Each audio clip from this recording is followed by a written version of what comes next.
Coucou tout le monde! Bonne année 2023, j'espère que vous allez bien. J'ai décidé de commencer cette année avec une FAQ. Je me suis rendu compte que je n'en avais jamais fait sur cette chaîne et je pense qu'il est temps que je réponde à plusieurs de vos questions. Donc je vous en ai demandé sur Insta, sur Facebook.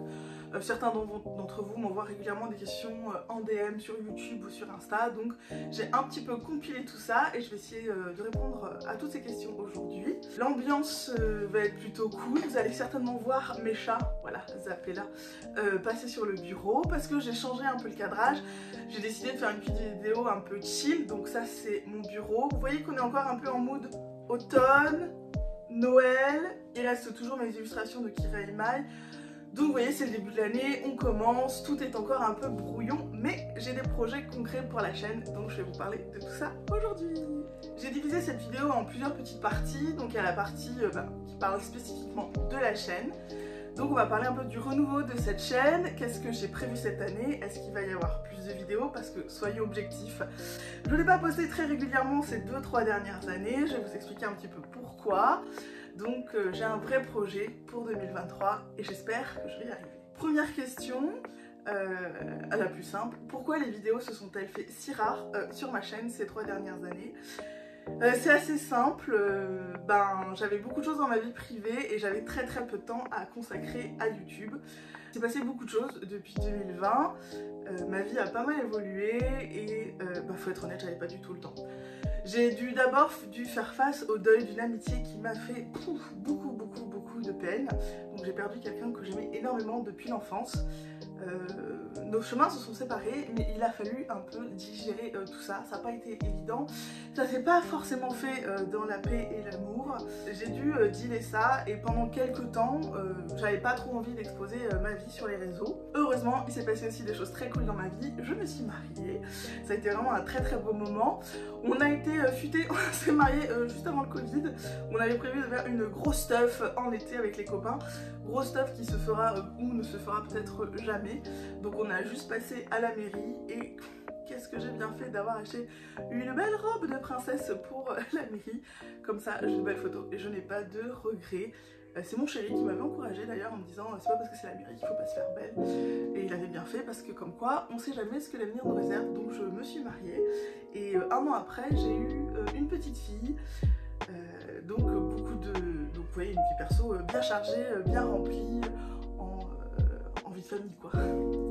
Bon, on aurait pu penser que pendant le confinement j'aurais eu le temps de faire plein de vidéos, mais en fait j'avais pas trop le cœur à ça. Et puis j'avais pas le mood, et je pense que le monde entier n'était pas dans le mood. On avait des choses entre guillemets plus importantes à focus, notre famille, notre santé, ce genre de choses. Comme je le disais précédemment, je suis devenue maman. Donc ceux qui me suivent sur Insta, et c'est quelque chose que je partage uniquement en story pour le moment, je fais pas de post fixe qui parle de ça. Donc j'ai un peu partagé ma grossesse, mais pas beaucoup, faut être honnête. Je pense qu'il y a des gens qui vont le découvrir une fois que ma fille était née. Pareil, toujours dans un souci un peu de me préserver. Donc j'ai eu quelques questions sur ma vie de maman et de Lolita. Comment j'arrive à concilier ma vie perso, ma vie de maman et les events Loli, et le plaisir aussi de s'habiller en Lolita, aussi des jours random. Sur Insta, moi je vois beaucoup de Lolita, surtout des américaines, des australiennes qui sont devenues mamans. Moi ça m'a fait du bien de voir des Lolita maman, ça m'a rassurée, ça m'a aidée en me disant je peux continuer à porter du Lolita tout en ayant ma fille, c'est tout à fait compatible. On n'arrête pas de vivre parce qu'on a des enfants, mais c'est vrai que ça demande un petit peu d'organisation dans le quotidien. Et moi j'ai quelques petits tips par rapport à ça. Déjà avec mon mari, on essaye de conserver du temps pour nos passions. Lui, il aime jouer aux jeux vidéo, c'est un gamer. On essaye de s'accorder, on va dire, une soirée par semaine où il va pouvoir faire ça à fond et être tranquille sans avoir le stress de s'occuper de notre fille. Et un peu la même chose pour moi, mais moi comme j'ai pas forcément besoin d'une soirée dans la semaine, je préfère avoir un week-end où je peux partir avec mes copines à Paris ou à des events Lolita partout en Europe. Je pars du vendredi soir et je rentre le dimanche soir et mon chéri s'occupe de notre fille. Et moi je peux vivre ma passion à fond pendant 2-3 jours sans me stresser. Donc ça c'est la première chose que je conseillerais à tous les gens qui ont des passions, c'est d'essayer de se garder, même si c'est qu'1 heure par semaine, un créneau qui est rien pour vous prendre soin de vous et pour vivre votre passion, parce qu'en fait on en a besoin Je pense qu'on a vachement besoin en tant que parents de continuer à s'émerveiller et à vivre des choses pour nous, voire aussi être plus patient et le transmettre, ou du moins accueillir plus sereinement son enfant. Je vous ai un peu donc dit là les grands moments de ma vie depuis 2020. Finalement c'est assez banal, mais ce sont des petites choses qui prennent beaucoup de temps dans une vie. J'ai jamais vraiment fait de présentation officielle sur cette chaîne, d'où vient mon pseudo, comment je m'appelle, quelles études j'ai fait, donc on m'a posé pas mal de questions sur ça, donc un peu je vais pour une fois me présenter, comme ça vous apprendrez peut-être un petit peu mieux à me connaître. J'ai créé mon pseudo en 2005, quand je me suis inscrite sur le forum Matériel Céleste. Je suis une grande collectionneuse de BJD. Et j'ai trouvé une contraction entre mon prénom, que j'ai coupé en deux. Je m'appelle Caroline, et donc Lynn est devenu vraiment mon diminutif. Maintenant, pour moi, c'est comme un deuxième prénom. Si on m'appelle Lynn dans la rue, je vais me retourner. Je me suis complètement approprié mon pseudo. Clairement, pour moi, si un jour je pense que je pourrais presque, si je voulais changer d'identité et devenir 100% de mon temps Lynn de la Vallière, je me suis complètement approprié mon pseudonyme. Donc on m'a posé la question, quelles sont mes passions dans la vie? Donc là, je vous en ai déjà donné une. J'aime beaucoup les BJD. Donc pour ceux qui ne savent pas ce que c'est les BJD, c'est le BJD, le diminutif de Ball John Doll. Ce sont des poupées avec des articulations sur tout le corps.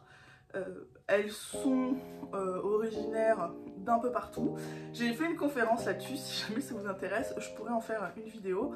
En gros, on les trouve principalement en Asie aujourd'hui parce que c'est là où il y a, on va dire, le plus gros marché. Mais il y a beaucoup aussi de créateurs français qui sont très bien implantés et qui existent depuis plusieurs années. La BJD, c'est un peu la poupée contemporaine, c'est la poupée moderne que vous pouvez customiser, que vous pouvez vraiment emmener dans votre univers, y associer peut-être un personnage, une histoire. Ceux qui traînaient sur le forum Matériel Céleste, vous devez me connaître, et pareil, ceux qui ont été assez fans du Eldol et qui ont pu participer au festival Eldol à Lyon. Maintenant, bien sûr, il n'y en a plus malheureusement, vous m'avez peut-être vu, je suis la co-créatrice de Léline. Nous avons une petite page Insta et on faisait beaucoup de perruques, de vêtements, d'accessoires. J'ai participé à la Doll Garden Party l'année dernière à Toulouse, où je continue à faire des accessoires ponctuellement, notamment des wigs. Donc ça, c'est vraiment ma passion depuis très longtemps. Ensuite, ce qui m'anime le plus, ça va être l'architecture, le dessin. C'est une question aussi qui est revenue, ça. Quelles études j'ai faites? Donc j'ai fait une école d'architecture. L'architecture, j'en ai fait mon métier. Je suis allée au grade le plus haut possible. C'est-à-dire que je peux m'installer à mon compte, je peux signer les plans, je suis vraiment architecte HMONP, on appelle ça aujourd'hui. La seule chose que je pourrais faire de plus, je crois, c'est un doctorat en architecture. Je l'ai envisagé à un moment donné, mais je n'ai pas trouvé de sujet de thèse qui soit suffisamment pertinent et qui m'intéresse suffisamment, parce qu'il faut quand même bosser ça pendant 4 ans, 3-4 ans, et j'ai pas trouvé de sujet qui puisse m'animer aussi longtemps et surtout qui soit finançable, parce qu'on va pas se lever 4 ans sans revenu, c'est un peu chaud quoi. Donc voilà, ça c'est mon parcours scolaire. J'étais plutôt une élève moyenne, hein. D'ailleurs j'ai eu de la chance, j'ai toujours été passionnée je suis passionnée par l'architecture, donc j'ai énormément travaillé. Mais ça reste un métier aujourd'hui très difficile, qui est plus autant rémunérateur que quand moi je suis sortie de l'école. Je sais pas si je le conseillerais, c'est de passionner de l'architecture. Je pense qu'il y a peut-être d'autres moyens de pouvoir vivre de sa passion, et notamment de l'architecture, sans forcément être architecte. Question assez simple, auquel je n'ai jamais répondu, je crois, sur cette chaîne. Comment j'ai connu la mode Lolita? Alors, quand j'étais au lycée, je connaissais vaguement le gothique Lolita, parce qu'il y avait quand même des gens dans mon bahut qui portaient un peu des styles alternatifs, mais c'était très noir, très dark, très punk. Du coup, moi, ça m'attirait pas forcément beaucoup, même si je trouvais ça cool, je trouvais ça beau, mais c'était que du noir, et moi j'étais pas trop une meuf qui portait que du noir. Et en collectionnant les poupées, j'ai redécouvert le gothique Lolita à travers des marques qui font des partenariats avec des marques de poupées. Je pense notamment au Pulip, il y a eu beaucoup de collaborations avec Angélique Pretty, Baby the Starshine Bright. Donc c'est un peu comme ça que je redécouvert, et notamment j'ai découvert le Sweet Lolita, et ça commençait à être un gros coup de cœur. Donc j'en achetais pour mes dolls. Et un jour ma maman m'a dit, mais pourquoi tu te fais pas plaisir toi aussi pour toi, parce que finalement t'habilles tes dolls un peu comme toi t'aimerais pouvoir t'habiller. Et j'ai creusé un peu plus le truc, et j'ai fini un jour par taper Sweet Lolita dans Google, et je suis tombée, je crois, sur toutes les photos de Luni et de Kitsch. J'en mettrai un petit peu par-ci par-là et ça a été le gros coup de cœur et j'ai décidé d'investir dans cette nouvelle passion. Et puis j'ai finalement rencontré aussi des Lolitas à Bordeaux, ça a changé beaucoup de choses parce que moi j'aime beaucoup interagir avec les autres, donc ça m'a permis de prendre confiance en moi et de fil en aiguille, de rencontre en rencontre, j'ai pris confiance en moi et je me suis vraiment lancée, on va dire, en 2012. Pour moi 2012 c'est l'année de mon vrai début en Lolita, on va dire que les 2010-2011 j'ai fait des sortes de tests, des sortes de mix and match. Je vous mettrai peut-être des photos de mes tenues cheloues que je faisais en mode ah, on va tester des trucs et tout, on verra. Voilà, donc pour moi je suis née Lolita en 2012. Donc on m'avait posé la question depuis quand je suis Lolita. Donc 2012, j'ai fait une rencontre Lolita internationale à Chenonceau et c'était vraiment super. On a passé un trop bon moment. C'était pour moi la rencontre la plus ouf pour un début. J'aurais pu appeler ça un bal de débutant, ça aurait été pareil. On m'a demandé quel était mon premier achat Lolita. Acheter un peu du bodyline au début parce que le prix me convenait et je savais pas du tout si j'allais rester à fond dans cette passion. Et après j'ai investi dans ma première robe Angelique Pretty. Je me rappelle, je me suis levée à 4 h du matin pour l'acheter, pour être là sur le site japonais. Je comprenais rien, je cliquais sur les boutons en espérant que ce soit les bons. J'ai réussi à l'avoir sans la douane. Donc ma première robe c'est la Jewel Ribbon. Ça reste aujourd'hui un de mes prints préférés. Je l'ai déjà dit je crois dans des précédentes vidéos, j'aimerais bien l'avoir dans d'autres coloris. Bien sûr à chaque fois que j'ai vu passer dans d'autres coloris, sur le moment j'avais pas la thune, du coup ça s'est jamais fait. Mais voilà, vraiment une robe coup de cœur et surtout une robe plus size. Même encore aujourd'hui, AP fait très peu de robes comme ça parce que cette robe vous pouvez aller jusqu'à 125 de tour de buste, elle vous ira. On va dire que pour une première robe j'ai eu du bol, je suis tombée amoureuse de la bonne coupe. Et c'était dans ma taille. À l'époque j'étais plus fine qu'aujourd'hui, je suis devenue maman, j'ai repris du poids. Mais c'est quand même une robe plus size quoi. Et ça c'était ouf. On m'a demandé ce que je pensais de la communauté Lolita française. Alors, comme je suis arrivée dans le Lolita, on va dire de manière vraiment sérieuse à partir de 2012, pour moi, il y a un avant 2012 et un après 2012. Et c'est arrivé, je crois, à peu près l'année où les gens ont déserté les forums. Pour moi, il y avait le Lolita avec les forums. J'ai vraiment pas passé très peu de temps sur les forums. Tout le monde après a migré sur Facebook. J'ai l'impression qu'il y a eu une sorte d'épuration. Que quand les gens ont migré sur Facebook, ça a été un peu genre on laisse les dramas de côté et on essaye de se faire peau neuve. Même des gens qui avaient des casseroles au cul sont un peu genre allez changer de pseudo et tout, hop, on va se refaire une petite virginité et redevenir un être sympa quoi. Donc franchement, moi je l'ai un peu vécu comme ça. Bien sûr, avant 2012, vous aviez tout ce qui était les secrets, les dramas, en gros les insultes anonymes sur internet, le harcèlement, on pourrait tout simplement appeler ça comme ça, ce qui est clairement des techniques de bâtard.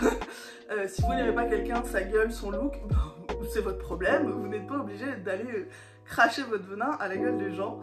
Et encore moins l'exposer sur internet à la vue de tous, que tout le monde se foute de sa gueule avec vous. Je trouve vraiment des petites techniques de petits cons. Enfin, ceux-là, c'est même plus des petits cons. Après, clairement, quand tout le monde a migré sur Facebook, pour moi, c'était génial parce que c'était beaucoup plus facile de discuter avec les gens, c'était beaucoup plus facile d'être tenu au courant de ce qui se passait. Je vous mettrai toutes les infos sur où trouver des espaces sur Facebook sympas. Nous, en Gironde, on a créé Lolita Gironde, je sais plus il y a combien de temps, qui nous permet d'organiser nos petits meetings sur Bordeaux. J'aimerais bien en faire aussi un peu sur Toulouse maintenant, même si on est des fois que 3-4, se faire des petites sorties, aller voir je sais pas une expo. Donc moi j'apprécie beaucoup la communauté française, j'ai vraiment de bonnes relations. Je trouve ça super qu'il y ait autant d'events, même si les associations elles ont pas mal bougé au fur et à mesure des années, il y a toujours eu 2, 3, 4 associations en même temps. On a la chance d'avoir eu une boutique Baby the Star Shine Bright et une boutique Angelique Pretty. Donc vraiment, quand vous débutez, d'avoir une boutique sur place dans votre pays, ça change tout. Je sais pas si je me serais autant investie dans Lolita s'il n'y avait pas eu autant d'events, autant de façons de sociabiliser. Vraiment, je trouve qu'on est très chanceux. Pour moi, la communauté française, elle est pépite. Je vous adore. On continue dans les questions Lolita. Est-ce qu'il y a un âge limite pour moi pour porter du Lolita? Alors moi j'ai commencé le Lolita sur le tard, ce qu'on pourrait considérer sur le tard. Je pense que ma mère est très heureuse que je n'ai pas découvert le Lolita à 15 ou 16 ans parce que, oh mon dieu, j'aurais été une drama queen pour avoir des robes, je vous dis pas. Donc j'ai découvert le Lolita quand j'avais les moyens de me le payer, où j'avais un travail et que je gagnais bien ma vie. Donc j'ai commencé le Lolita vers 27-28 ans je crois, et j'ai pu me payer du coup des pièces qui coûtent cher parce que j'étais financièrement autonome. Pour moi il n'y a pas d'âge limite, je pense qu'on peut commencer aussi très jeune, mais pour moi on ne peut pas commencer jeune sans entre guillemets le soutien d'un parent, d'un proche, parce que même si vous avez un petit budget, s'il faut quand même y consacrer une centaine d'euros tous les 6 mois, ben ces sous-là, quand vous avez 12-13 ans, c'est pas vous qui le gagnez, c'est vos parents, donc ou votre tuteur légal. Il faut quand même que vous ayez quelqu'un qui vous soutienne dans cette passion. Alors on m'a demandé quelles étaient mes sources d'inspiration pour faire une cordi, une tenue Lolita. Premier réflexe quand il y a un event et qu'on donne une thématique, par exemple je peux penser à celui de Barcelone là, que j'ai fait récemment. Vous aurez bientôt la vidéo, je suis en train de la monter. Donc le thème c'était Green Gable. Pour ceux qui connaissent le livre Green Gable, il s'agit de Anne, enfin de Pignon Vert, Anne au Pignon Vert. Il y a une série de Netflix dessus, Anne with E. Moi je suis très fan de la série, même dans les années 90 quand j'étais une petite gamine déjà. Donc la première chose que je fais en général c'est taper le titre de la TP dans Pinterest, dans Google, et je vois un peu toutes les images, les illustrations qui sortent, histoire de m'imprégner comme ça d'une aura créatrice pour voir un peu les couleurs, qu'est-ce qui revient. Par exemple pour Green Gable, ce qui revient souvent c'est les napperons, les tabliers, les petits paniers en osier, etc. Et à partir de ça, je vais regarder ce que j'ai déjà dans mon placard. Et puis après aussi, je vais aussi chercher beaucoup d'idées dans mes livres. J'ai beaucoup de livres de photos, de livres de dessinateurs. Et je vais essayer le plus possible aussi de faire avec ce que j'ai dans ma garde-robe ou acheter une robe spécifiquement pour ça. Et donc je vais travailler le code couleur de la robe, de son print. Et je vais travailler tous les accessoires tout autour de ce print et de ses couleurs et essayer de matcher un maximum de choses là-dedans quoi. On m'a demandé quelles étaient les robes ou la robe que j'aimerais avoir dans toutes les couleurs. Donc je vous l'ai dit précédemment, la Jewel Ribbon. Je voudrais aussi la Mercator Antique Shop d'Angelique Pretty dans toutes les couleurs. Bon, bien sûr on m'a demandé quel était mon print favori. C'est très difficile de choisir, mais je vais choisir la Mercator Antique Shop. Je pense qu'elle risque d'être détrônée un jour. Notamment avec toutes les robes de chez Métamorphose, tant de filles qui sortent et qui sont pépites aussi. Attention, Métamorphose est à vos pieds, enfin à vos trousses pardon, et essaye de vous piquer de la clientèle. Clairement moi, maintenant je divise mon budget shopping Lolita entre Angelique Pretty et Métamorphose tant de filles. Ils sont en train pour moi de changer pas mal de choses dans l'univers Lolita.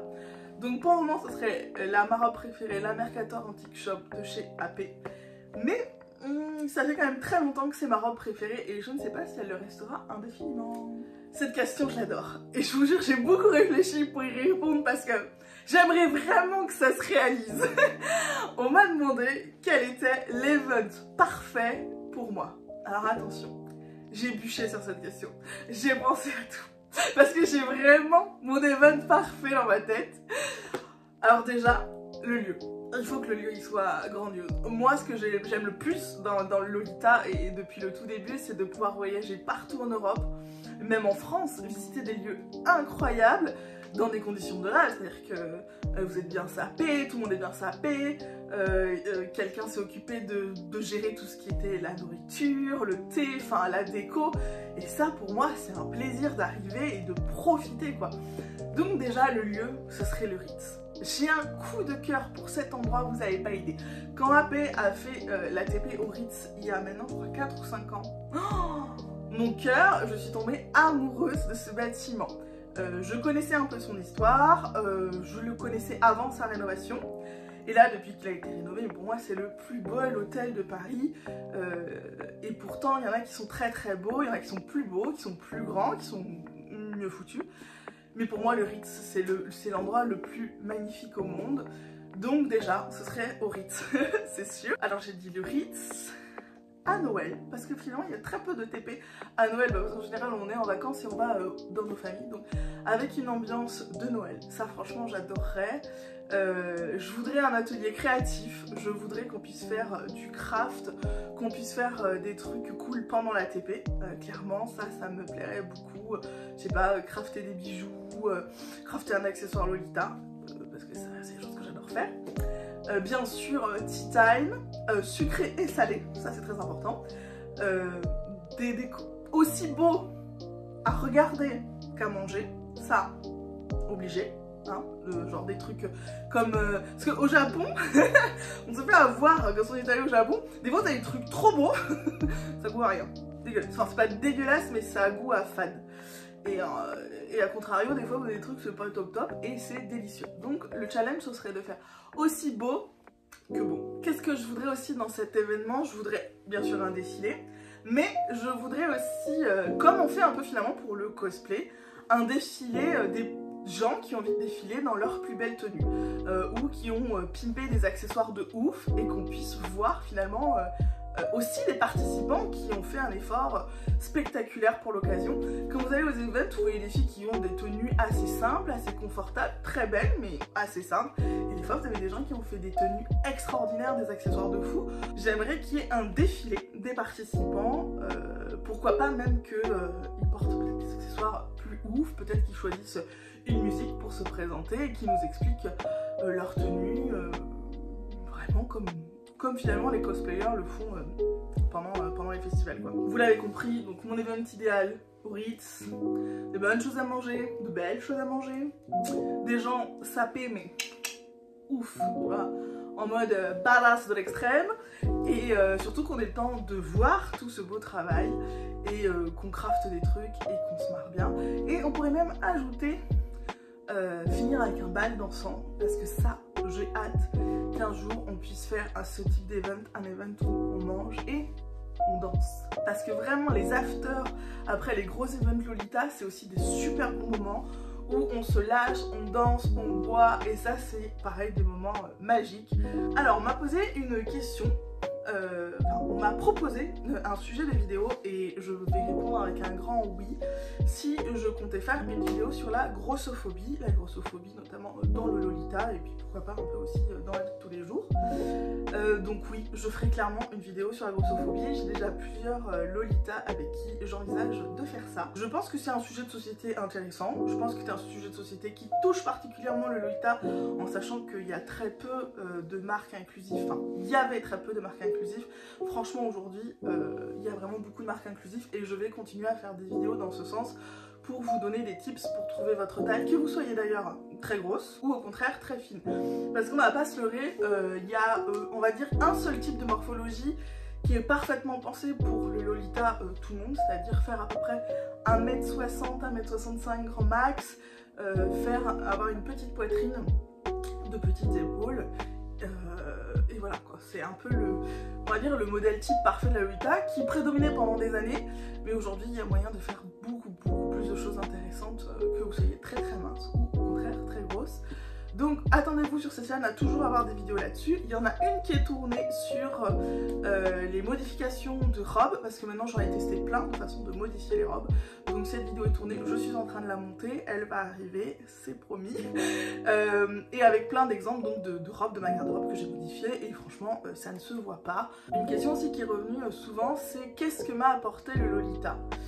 Et ça, je pense que je pourrais y dédier une vidéo en entier et je pense que je la tournerai prochainement parce que le Lolita m'a vraiment sauvée, beaucoup aidée. C'est arrivé à un moment donné aussi dans ma vie où j'ai commencé, enfin, le Lolita m'a sorti de la dépression. Alors, je ne veux pas tout vous raconter comme ça, bon an mal an, mais clairement, le Lolita, ça a été ma bouée de sauvetage pour m'aider à traverser cette dépression et à rester en contact avec les autres, avec mes amis. Donc le Lolita m'a apporté beaucoup de choses positives, des amitiés incroyables, des rencontres incroyables, des voyages. J'ai vu des endroits mais je n'y serais pas allée sans le Lolita quoi. Donc vraiment pour moi que du positif. On pourrait dire que ça coûte cher et que j'aurais pu économiser tout cet argent, sauf que je sais très bien que je ne l'aurais pas économisé. Donc au moins j'ai des robes et si jamais c'est la merde, au moins je peux les vendre. Je pense que j'ai répondu à la plupart des questions qu'on m'a posées. Il y a d'autres questions qui m'ont été posées mais qui étaient plus spécifiques sur la mode Lolita, sur où acheter des blouses, où trouver tel type ou tel type d'item. Ça, je vais le traiter dans une vidéo plus en détail. Je vous ferai une vidéo à robe, une vidéo sur où acheter des blouses, ce genre de choses. Cette vidéo, donc, celle-ci là, la FAQ, c'est la première que je vais poster là cette année. Il y a déjà 2 vidéos qui sont montées et qui sont chargées sur ma chaîne YouTube qui suivront.